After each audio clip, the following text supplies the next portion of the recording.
이전 시간에는 일부에서 빅데이터의 개요에 대한 부분을 다루어서 설명을 했었고요. 그리고 빅데이터의 처리 과정, 빅데이터의 등장 배경에 대한 내용, 그죠? 2010년도 이후에 빅데이터라는 개념이 생겨났다 이렇게 말씀드렸었고요. 그 다음에 뭐 메인프레임 컴퓨터의 시대, PC의 시대, 인터넷 모바일 시대를 지나서 이제 스마트 시대에 진입하였고 인공지능의 시대에 또 빅데이터의 시대에 진입하였다. 이런 이야기들을 드렸었습니다. 또한 빅데이터의 개념에서 3V라는 개념을 설명을 드렸었고요. 그 3V는 규모, 데이터의 규모, 그다음에 속도, 다양성에 대한 이야기를 드렸었습니다.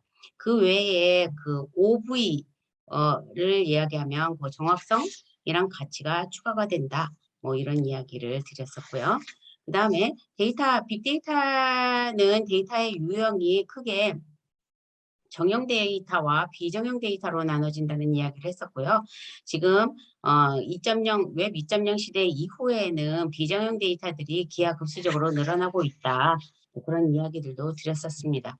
그 다음에 빅데이터를 처리하는 과정에 대한 내용들을 다루었었는데요. 데이터 소스가 존재하고요. 데이터 소스는 내부 데이터, 외부 데이터로 존재한다고 했었죠. 미디어 파일 등 뭐 다양한 형태의 데이터들이 존재하고 그 데이터를 수집하는 단계, 저장하는 단계, 처리하는 단계, 분석하는 단계, 표현하는 단계 그런 단계들이 있다고 했죠. 그리고 데이터를 수집하는 단계에서는 수동으로 수집을 할 수도 있고 자동으로 수집을 할 수도 있다고 했죠. 거기에서 제가 크롤링에 대한 이야기를 드렸어요. 로봇 검색 엔진이 데이터를 수집하는 것 그것이 뭐 자동 이게 뭐죠? 크롤링에 해당한다 이런 이야기 드렸었고요.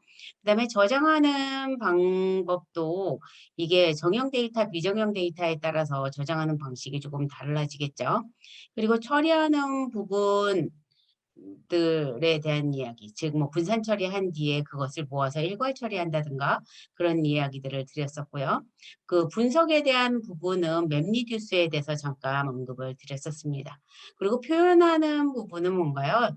그 분석된 데이터들을 어떻게 하는 거죠? 그래프나 차트 같은 것들로 보여주는 것, 그것이 표현의 단계라고 말씀을 드렸었죠. 그래서 이번 그 시간부터는 그 내용을 세세하게, 단계별로 세세하게 다루는 시간이 되겠습니다.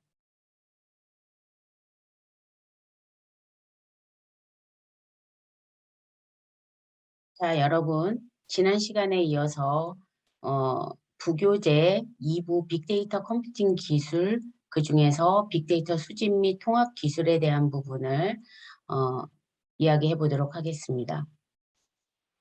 빅데이터 수집 기술을 이야기하기 이전에 여러분 지난 시간에 제가 웹 2.0 시대를 이야기했죠.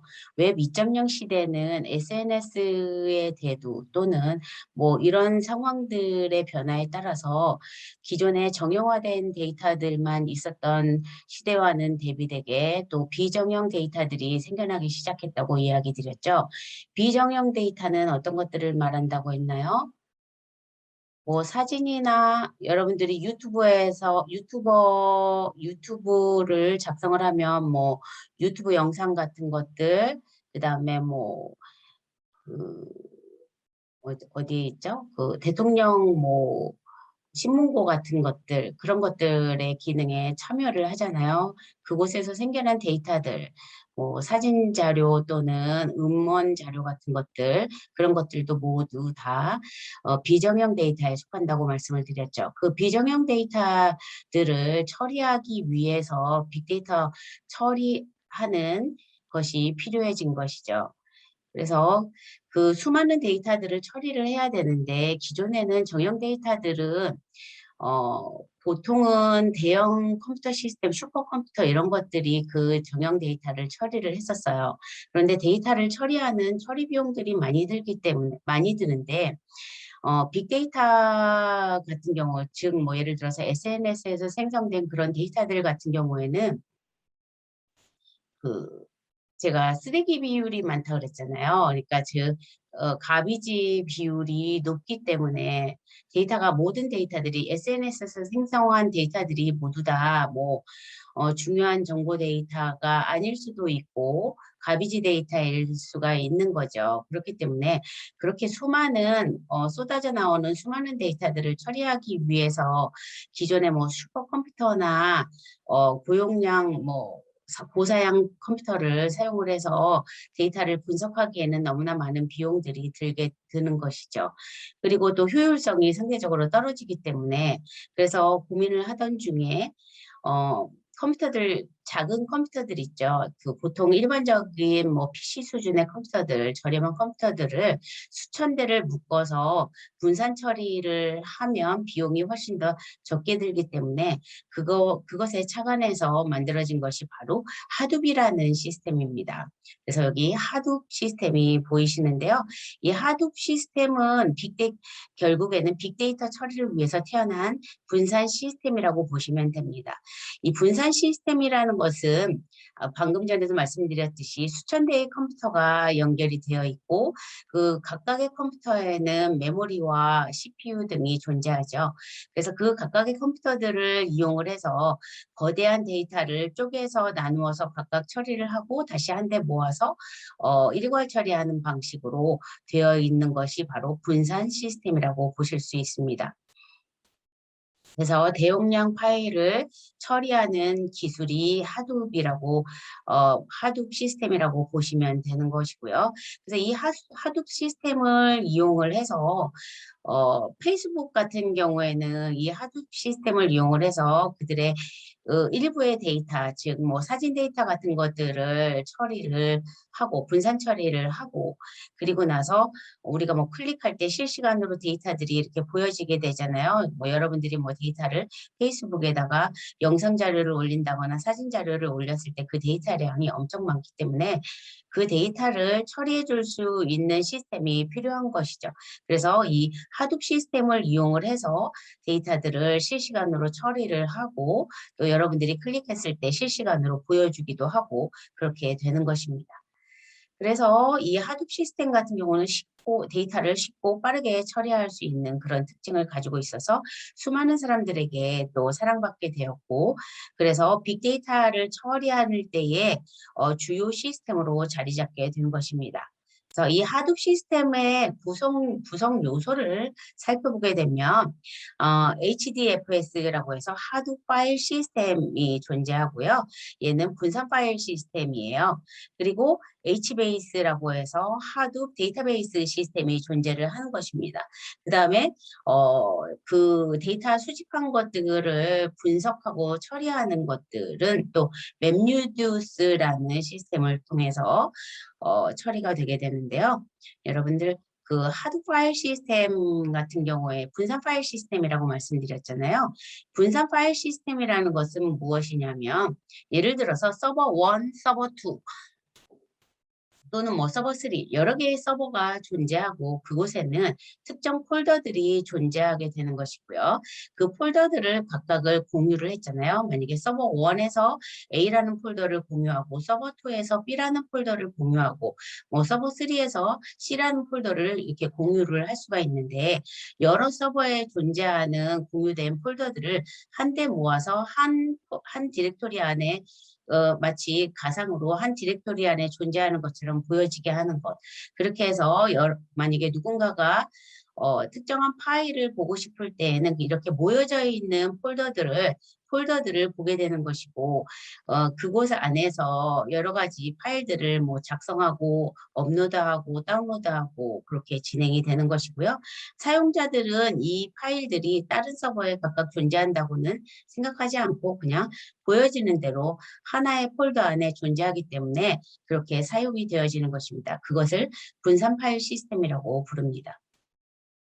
HBase는 하둡 데이터베이스라고 말씀을 드렸는데요. 이것은 데이터베이스라는 것은 데이터 기지라는 것이죠. 여러분들 군인들이 모여 있는 곳을 뭐라고 하나요? 밀리터리 베이스라고 하죠. 즉 군인들의 기지. 그것을 밀리터리 베이스라고 하듯이 데이터가 모여있는 데이터의 기지를 데이터베이스라고 하는 것이고요. 그 데이터베이스 중에서 하둡 시스템을 기반으로 하고 있는 것이 바로 하둡 베이스라고 합니다. 그리고 맵리듀스는 분산 분석 컴퓨팅 플랫폼이라고 되어 있는데요. 즉 여러 개의 아까 수천 대 하둡 시스템은 여러 개의 수천 대 컴퓨터를 묶어서 데이터를 처리하고 분석하고 그런다고 했잖아요. 그렇게 그 데이터를 처리할 때 필요한 시스템이 바로 맵리듀스입니다. 그래서 주요 구성 요소들은 이렇게 되어 있고요. 그리고 하둡 시스템은 하둡 에코시스템이라는 것이 존재하는데요. 이 하둡 에코시스템이라는 건 하둡 시스템이 아까 제가 분산 파일 시스템으로 HDFS도 존재하고 뭐 HBase도 존재하고 맵리듀스도 존재한다라고 말씀을 드렸는데 그런 시스템들만으로는 좀 더 효율적인 뭐죠? 데이터를 수집하고 저장하고 그다음에 처리하고 뭐 시스템을 모니터링하고 이런 것들이 좀 불가능하기 때문에 그 하둡 시스템 같은 경우는 원래 구글에서 개발된 프로그램이에요. 이 프로그램을 구글에서 오픈소스로 오픈을 해 두었습니다. 오픈소스로 오픈을 해 두었기 때문에 사람들이 그 오픈소스를 가지고서 각각이 이 하둡 시스템에서 돌아가는 프로그램들을 여러 가지를 만들어 놓게 된 것이죠.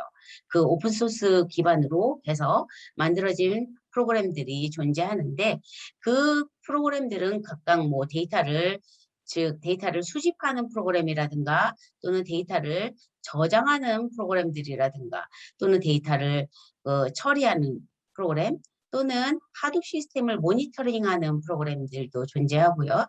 또는 데이터를 로딩하거나 저장하는 프로그램 또는 하둡 시스템이 분산 환경에서 돌아가는 시스템이잖아요. 그래서 분산 환경의 자원을 제어하는 소프트웨어들도 존재하고 그렇게 만들어진 것이죠. 그리고 하둡 시스템이 또 머신러닝이 지원될 수 있도록 여러 가지 이러한 소프트웨어들이 존재하는 것입니다. 그래서 우리 이 부교재에서 다루는 빅데이터 시스템에 대한 부분들은 하둡 시스템을 기반으로 해서 그 안에 개발되어 있는 소프트웨어나 기술들에 대한 내용들을 다루는 것입니다.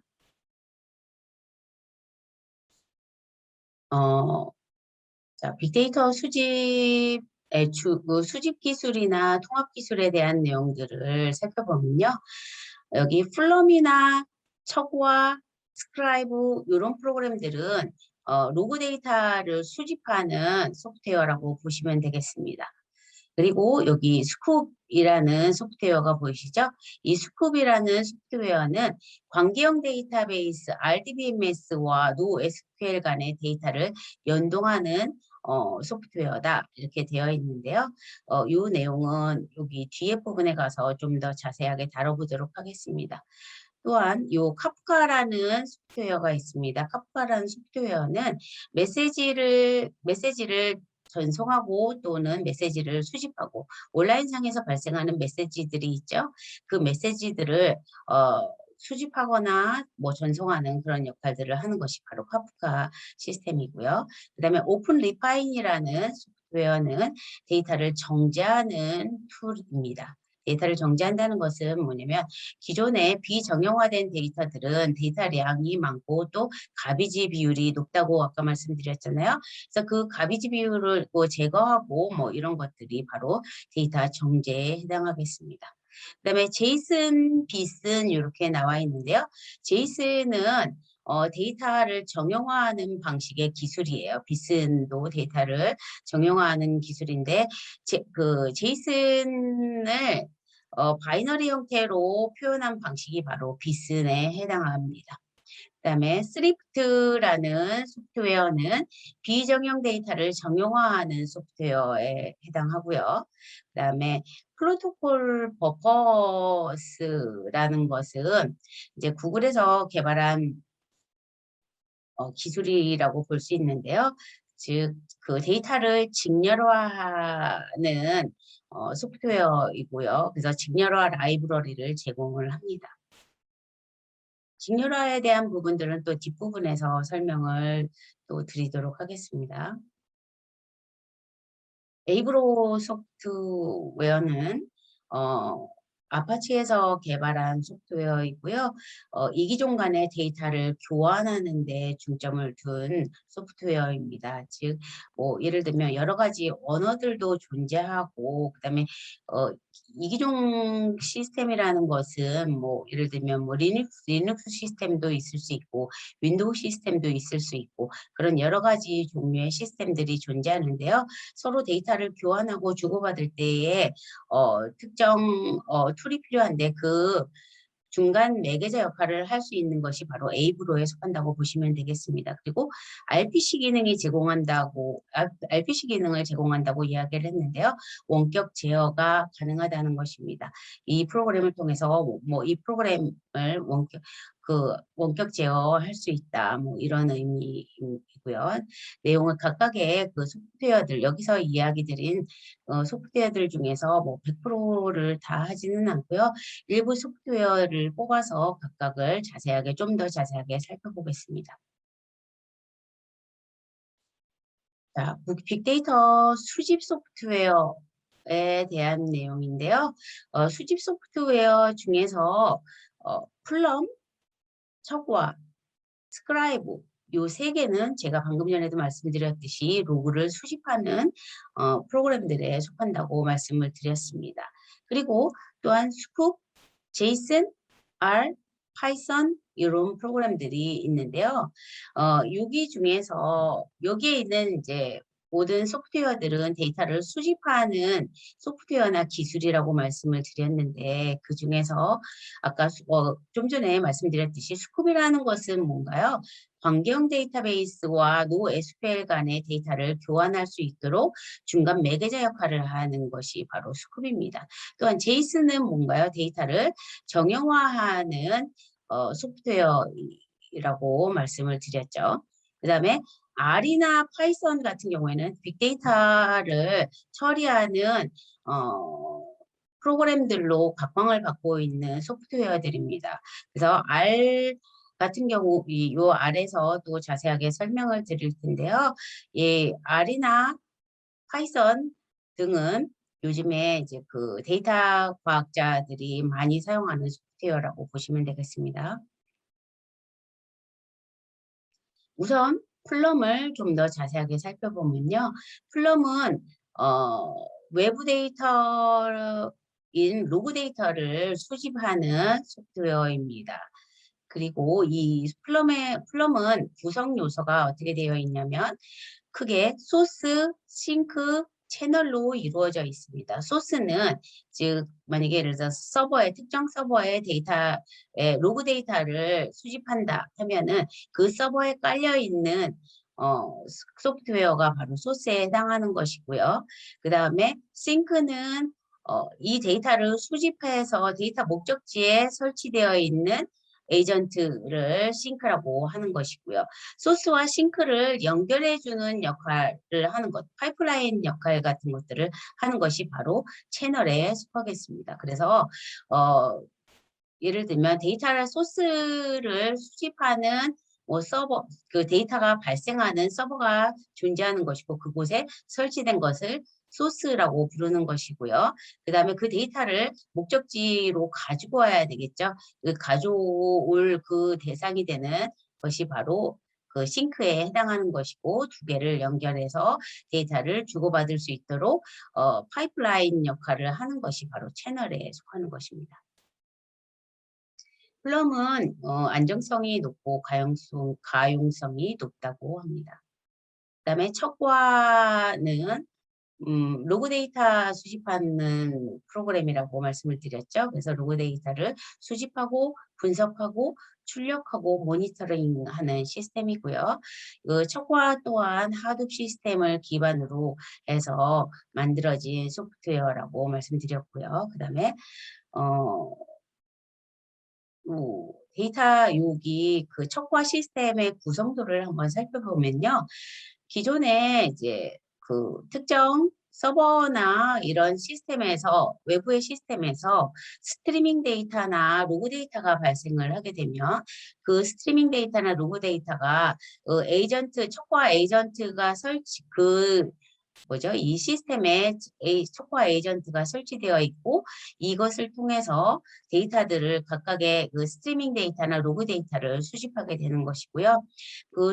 이 컬렉터를 통해서 수집을 하고 수집된 데이터를 그 촉화 클러스터 안에 있는 하드 파일 시스템에 수집된 데이터들을 데이터 싱크 하는 파일이 있다고 했는데 이 데이터 싱크는 뭐냐면 아까 하둡 시스템이 분산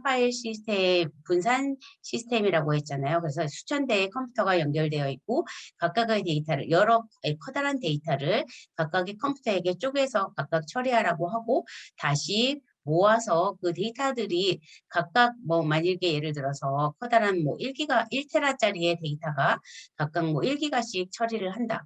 그럼 1기가씩 처리된 데이터들을 다시 모아서 데이터를 순서대로 배열을 해야 되잖아요. 그것을 데이터 싱크라고 볼 수 있는 것입니다. 그래서 그 데이터 순서대로 모아서 다시 한 개의 데이터로 만들고 그 데이터 싱크 과정을 통해서 각각이 이제 합쳐진 데이터 안에는 실제 데이터베이스에서 존재했던 레코드들이 존재하는 것이죠. 레코드들은 뭐냐면 행 데이터에 속하는데요. 레코드는 예를 들면 우리가 네이버에서 회원을 가입을 한다. 그러면 네이버는 사실은 5천만 명 정도의 회원을 보유하고 있어요. 그래서 네이버에서 각각의 회원 정보, 즉 내 정보 또 여러분 정보들이 각각이 회원 가입으로 정보가 남아 있잖아요. 그것들, 즉 내 하나의 정보에 해당하는 것은 바로 레코드에 해당한다고 보실 수 있습니다. 즉 행데이터에 속한다고 볼 수 있는데요. 여러분들 데이터도 하나의 레코드로 존재하는 것이고 그래서 네이버에서 존재하는 5천만 명이 되는 그 회원들은 5천만 개의 레코드를 가지고 있다고 보시면 되겠습니다. 이렇게 데이터베이스에서 존재하는 행 데이터들을 레코드, 로우 데이터 또는 로우라고 부르기도 하고요. 레코드라고도 부르기도 합니다. 그렇게 데이터베이스에 존재하는 데이터들이 있고요. 그 데이터들을 석화 MDL이라는 시스템을 통해서 MySQL, 여기 지금 데이터베이스 MySQL이라고 있는데요. MySQL은 정형화된 데이터베이스, 관계형 데이터베이스에 속하는데 그 MySQL에 저장을 하게 되는 것이고요. 저장하고 또 사용자가 만약에 예를 들면 사용자가 데이터를 수집된 레코드들을 분석하고 싶다 그러면 맵리듀스 시스템을 통해서 해당하는 레코드들을 분석을 하게 되는 것이고요. 또는 사용자가 그 척과 커맨드 모드 명령 프롬프트를 이용을 해서 척과 레코드에 접근을 해서 데이터를 또 읽고 제어하는 형태로 이루어져 있습니다.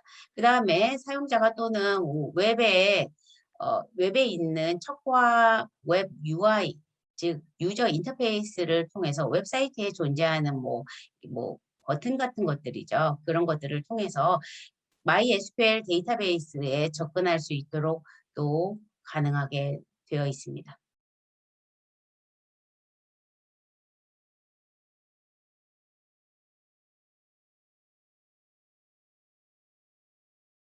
프라이브를 살펴보면요. 분산형 로그 수집 서버입니다. 즉 로그 데이터를 수집하는 서버이고요. 그 다음에 실시간 스트리밍 되는 로그 데이터를 수집할 수 있다. 이렇게 이야기되어 있는데요. 실시간 스트리밍 된다는 것은 뭔가요? 여러분들 보통 영화나 이런 것들을 볼 때 돈 내고서 넷플릭스 같은 데서 돈 내고서 영화 보잖아요. 그러면 그 데이터는 영화는 다운로드 받을 수가 없죠. 그리고서 실시간으로 방영이 되는데 그것을 스트림 데이터라고 볼 수 있습니다. 그래서 그런 데이터들 실시간으로 생겨나는 로그 데이터들을 수집할 수 있는 것이 바로 스크라이브에 해당을 하는 거고요. 하루에 수십억 개의 메시지가 저장이 가능하다고 합니다. 그리고 클로스 플랫폼 클라이언트 라이브러리가 제공된다고 했는데요. 여러 플랫폼들, 다양한 플랫폼들이 존재하잖아요. 그러니까 뭐 그 시스템들, 서버들 뭐 이런 것들이 존재하는데 그것들을 서로 교차해서 데이터를 주고받을 수 있도록 지원이 가능하다는 것입니다.